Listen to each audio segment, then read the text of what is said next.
प्यारे बच्चों, आज से क्लास 12 जीव विज्ञान की क्लासेस शुरू हो रही हैं।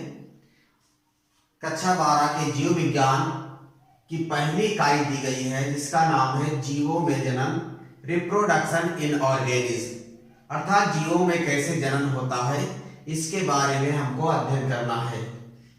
लेकिन इसका अध्ययन करने से पहले यदि आपने हमारे चैनल को सब्सक्राइब नहीं किया तो सब्सक्राइब कर लीजिए ताकि आपको नेक्स्ट वीडियो शीघ्र प्राप्त होते रहे। और हमारा वीडियो शुरू से लेकर अंत तक जरूर देखिएगा। अगर पसंद आए तो इसको शेयर कीजिएगा।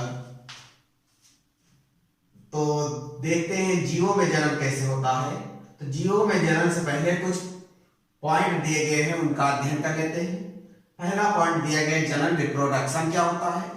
तो जनन एक ऐसी प्रक्रिया है जिसके द्वारा जीव अपनी जैसी संतान उत्पत्ति करती है, अर्थात जीवों में अपनी जैसी संतान उत्पत्ति करने की जो क्षमता होती है उसे हम जनन कहते हैं। और जनन के द्वारा जीवों की संख्या में वृद्धि होती है।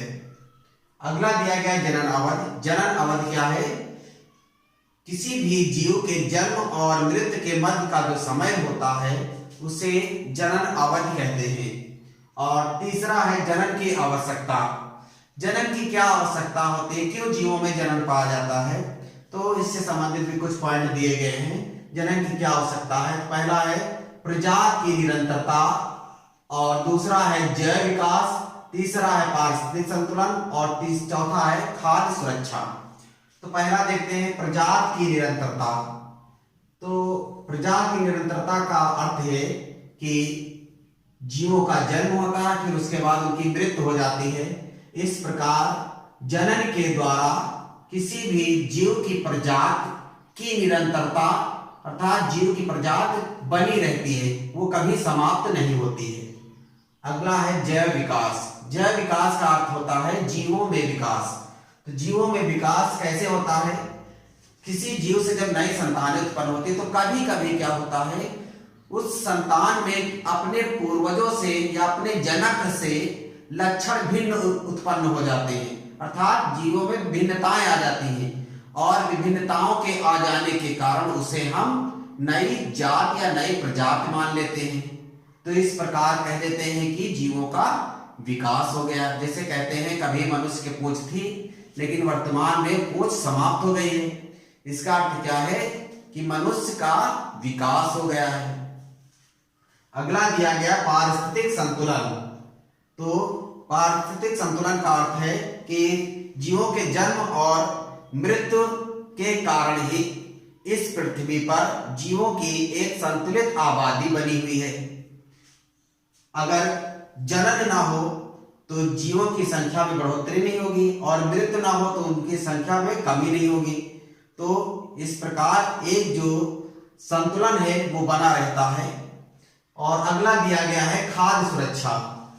तो खाद्य सुरक्षा का अर्थ है कि प्रत्येक जीव भोजन के लिए एक दूसरे पर आश्रित होते हैं। जैसे कि शाकाहारी जीव हरे पौधों पर निर्भर होते हैं, और मांसाहारी जंतु जो है शाकाहारी जीवों पर निर्भर होते हैं।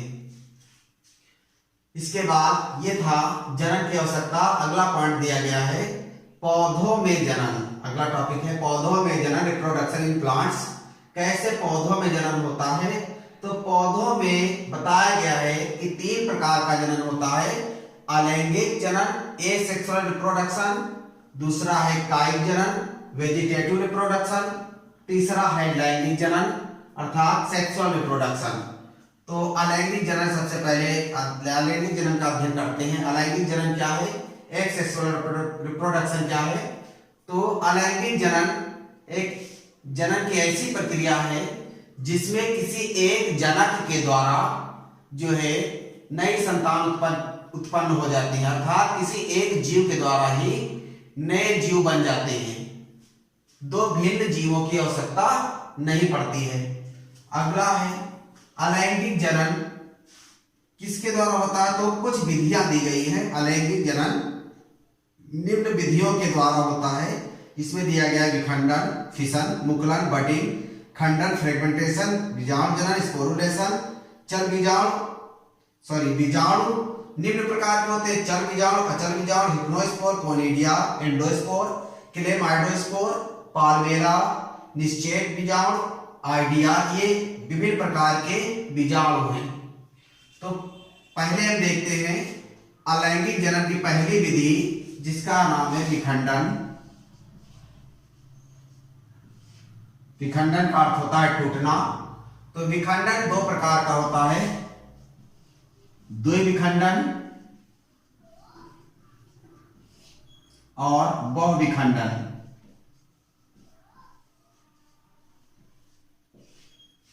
द्विविखंडन मुख्यतः किसमें पाया जाता है?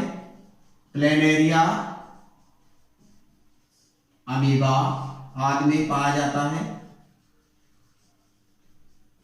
एग्जाम्पल के तौर पर। और बहुविखंडन प्लाज्मोडियम, इसमें क्या होता है? बहुविखंडन कैसे होता है? इसमें जैसे द्विविखंडन को देखते हैं तो अमीबा को एग्जाम्पल में ले लेते हैं। अमीबा एक कोशिकीय प्राणी है। इसमें क्या होता है कि अमीबा का सबसे पहले केंद्रक दो भागों में बंट जाता है। उसके बाद इसका कोशिका द्रव्य संकुचित होने लगता है, सिकुड़ने लगता है इस प्रकार से। और एक समय ऐसा आता है कि ये यहां से पृथक हो जाता है। तो इस प्रकार एक अमीबा से दो पुत्री अमीबी बन जाते हैं, दो डॉटर सेल बन जाती हैं। ठीक है, तो ये हो गया द्विविखंडन। इसी प्रकार से प्लाज्मोडियम में बहुविखंडन पाया जाता है। बहुविखंडन में क्या होता है? प्लाज्मोडियम का जो कोशिका द्रव्य होता है, जीव द्रव्य होता है, वो बीच में एकत्र हो जाता है, केंद्र में आकर इकट्ठा हो जाता है प्रतिकूल परिस्थितियों में। उसके बाद जो है जिसका केंद्रक छोटे छोटे टुकड़ों में टूट जाता है और प्रत्येक टुकड़ों के चारों ओर जीव द्रव्य आकर इकट्ठा हो जाता है। इस प्रकार गोल गोल आकृति के नए प्लाज्मोडियम, सिस प्लाज्मोडियम बनते हैं। और जब इसकी जीव द्रव्य कला फटती है, जीव द्रव्य कला फटने पर ये नन्हे प्लाज्मोडियम आकर विकसित हो जाते हैं और नए प्लाज्मोडियम बनकर तैयार हो जाते हैं। नए प्लाज्मोडियम बन जाते हैं।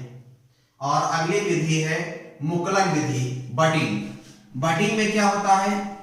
बडिंग में जो मुख्य पौधा होता है उसके शीर्ष भाग पर एक उभार निकल आती है। एग्जाम्पल के तौर पर इस प्रकार का जनन किसमें पाया जाता है? मुकुलन प्रकार का जो जनन है किसमें पाया जाता है? ये ईस्ट, एग्जाम्पल के तौर पर ईस्ट, हाइड्रा और स्पंजों में पाया जाता है। तो ईस्ट एक कोशिकीय पौधा है। इसमें क्या होता है? इसके शीर्ष भाग पर एक आउटग्रोथ निकल आती है, एक उभार निकल आती है इस तरह से, जिसे हम मुकुल कहते हैं, मुकुल या बड कहते हैं। इसका केंद्रक इसके बाद दो भागों में बढ़ जाता है और एक केंद्रक इसके मुकुल में चला जाता है और इसका मुकुल इस मात्र कोशिका से अलग हो जाता है और दो सेल बनकर तैयार हो जाती है। इस प्रकार से इस मात्र कोशिका से एक सेल और इस मुकुल से एक सेल बनकर तैयार हो जाती है। इस प्रकार दो कोशिकाएं बनकर तैयार हो जाती है बडिंग के द्वारा। अगला है खंडन। खंडन का भी अर्थ होता है टूटना। तो खंडन विधि के द्वारा कैसे अलैंगिक जनन होता है? तो खंडन में क्या होता है कि इस प्रकार का जनन खंडन में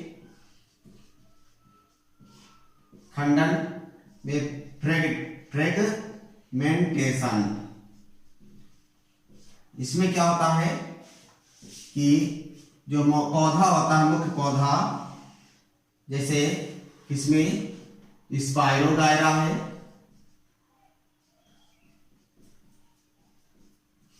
यूलोथ्रिक्स और कवकों में भी पाया जाता है। इसमें जैसे मान लीजिए एग्जांपल में हमने एक स्पायरोगायरा का पौधा लिया है। ये एक स्वच्छ जलीय पौधा है, तालाबों में पाया जाता है। ये इसकी आकृति सीढ़ी नुमा होती है। ये इसका हरितलवक है, फीते नुमा हरितलवक होता है। ये इसका केंद्रक हो गया। यदि ये स्पायरोगायरा का तंतु यहां से टूट जाए तो इस सेल से विकसित होकर नया प्लांट बन जाएगा और इस फ्रेगमेंट से भी, इस खंड से भी नया जो है पौधा बनकर तैयार हो जाएगा। तो इस प्रकार से एक पौधे से एक से अधिक जो है पौधे बन सकते हैं। अर्थात खंडन क्या है? मात्र पौधा एक या एक से अधिक खंडों में जब टूट जाता है तो प्रत्येक खंड से नए पौधों का निर्माण हो जाता है। अगला है बीजाणु जनन, बीजाणुओं के द्वारा जनन।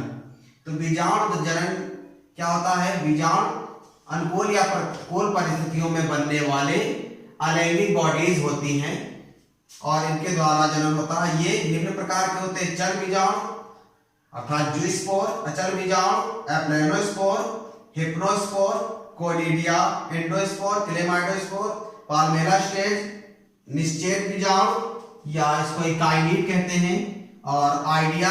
ये 8 प्रकार के बीजाणु हैं जिनके द्वारा जो है अलैंगिक जनन होता है।